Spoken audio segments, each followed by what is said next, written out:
Peruano. La pregunta sigue vigente hasta el día de hoy. ¿En qué momento se jodió el Perú? Hace décadas que buscamos la respuesta y siempre terminamos echándole la culpa a quienes nos han gobernado. Es más fácil decir que nuestro Perú se hundió por la reforma agraria de Velasco, porque el arquitecto no le dio importancia al terrorismo, por culpa del primer gobierno de Alan y su tren cargado de inflación e inoperancia económica, por culpa del autogolpe, los Vladivideos y la corrupción en el gobierno Fujimori, por culpa de los whiskies y la hora cabana, por culpa de la mayoría de la clase política que gobernó y gobierna el Perú y que sigue viviendo en el escándalo y en la corrupción. Pero por más que querramos deslindar nuestra responsabilidad por la crisis social que asfixia al Perú, compartimos demasiados hábitos que nos hacen muy parecidos a quienes culpamos y criticamos, porque aún creemos que la criollada se tiene que celebrar como si fuera parte del orgullo nacional. Somos vivos y por eso compramos facturas para pagar menos impuestos. Ganamos los trabajos no por nuestro esfuerzo o talento, sino gracias a una pequeña coimisión. Nos colamos en la fila para que nos atiendan primero. Aceleramos en ámbar y nos pasamos la luz roja, porque así llegamos más rápido. Somos tan vivos que si no encontramos estacionamiento, nos ponemos en el espacio azul reservado para las personas con discapacidad. Robamos la señal de cable, robamos electricidad y no nos consideramos ladrones. Reclamamos que haya justicia y se acabe la corrupción, pero le pagamos 5 soles a un policía para que no nos ponga papeleta o al juez para que abogue por nuestra causa. Jamás le damos el pase a un transeúnte en el cruce peatonal porque en el Perú, si no eres vivo, no eres nadie. Pero si somos tan vivos, ¿por qué le tocamos bocina al semáforo en rojo, como si este fuera a escuchar nuestra ansiedad? ¿Por qué tiramos la basura en la calle, como si la ciudad perteneciera a cualquiera menos a nosotros? ¿Por qué nos quedamos callados y no protestamos cuando el chofer de la combi no deja de cometer imprudencias?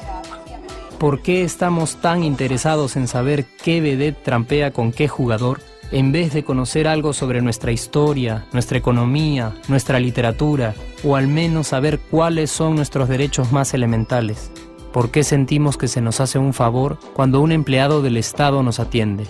¿Por qué dejamos que un panetón sea el mejor argumento de un político para llevarse nuestro voto? ¿Por qué cuando alguien hace algo bien, decimos que parece hecho en el extranjero, como si eso fuese más meritorio? ¿Por qué no nos sentimos orgullosos de nuestra diversidad cultural? ¿Y por qué, si somos tan vivos, seguimos alimentando este círculo vicioso que no nos deja avanzar como sociedad y nación? Es cierto que nuestros niveles educativos dan pena, y si queremos llegar a ser un país con posibilidades de desarrollo, se tiene que invertir en escuelas y capacitar a los maestros. Pero ¿de qué nos servirá una buena educación fuera de casa cuando dentro educamos a nuestros hijos dándoles el peor ejemplo? Es cierto que se necesitan medidas urgentes para frenar la ola de delincuencia y violencia que azota al país. Pero ¿de qué nos servirá pacificar las calles cuando en nuestros hogares la violencia física y psicológica parece haberse institucionalizado? Es cierto que se necesita una verdadera reforma judicial para que en el Perú se pueda hablar de justicia, pero ¿de qué servirá lograrlo cuando la mayoría de nosotros sigue avalando la ley del más fuerte, del más rico, del más vivo? Es cierto que para reducir los conflictos sociales se requiere del diálogo, pero ¿de qué nos servirá ese diálogo si seguimos pensando que dialogar es imponer nuestras ideas y no escuchar al que piensa diferente a nosotros?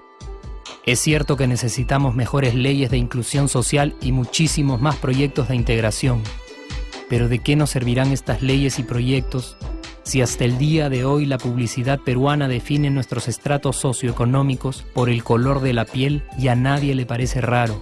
Si hasta el día de hoy seguimos avergonzándonos de nuestras diferencias o sintiéndonos superiores por estas mismas diferencias. Es cierto, es mucho más fácil echarle la culpa de absolutamente todo a nuestros gobernantes, pero la realidad es que el Perú se hunde en exacta proporción a esa viveza que alimentamos todos día tras día. Sí, somos nosotros la materia prima con la que se hace este país. Y si no corregimos nuestros hábitos, si nuestra materia prima sigue adulterada, Cualquier producto que hagamos también saldrá adulterado. Y por más logros que obtengamos en nuestra economía, en los deportes, en las artes, en nuestra cocina, por más orgullosos que nos sintamos de nuestros representantes, de nuestra historia, de nuestras maravillas o de nuestra creatividad, si no cambiamos estos hábitos, seguiremos preguntándonos ¿en qué momento se jodió el Perú? Yo ya estoy harto de esa pregunta. Estoy harto de ver cómo un país con tantas posibilidades y oportunidades, con tantas riquezas naturales y con tanta historia, tenga que seguir viviendo en el subdesarrollo solo porque no nos creemos capaces de vivir de otra manera. Estoy harto de que las desgracias de nuestros vecinos sean nuestro mejor consuelo. Harto de que el sí se puede sea solo una frasecita hecha para un partido de fútbol y que no podamos aplicarla en nuestra vida. Aunque te cueste creerlo, sí podemos. Claro que podemos.